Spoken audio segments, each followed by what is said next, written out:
How to enable two-factor authentication on Twitch.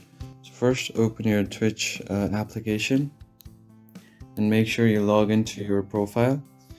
Once you're logged in, you can go to the settings. Once you're on your profile, click on account settings and go to security and privacy. Here under your phone, you can see two-factor authentication and simply click on enable 2FA.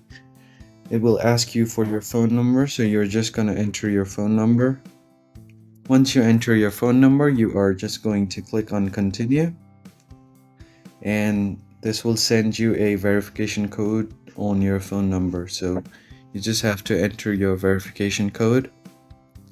Once you enter your verification code, just click on submit.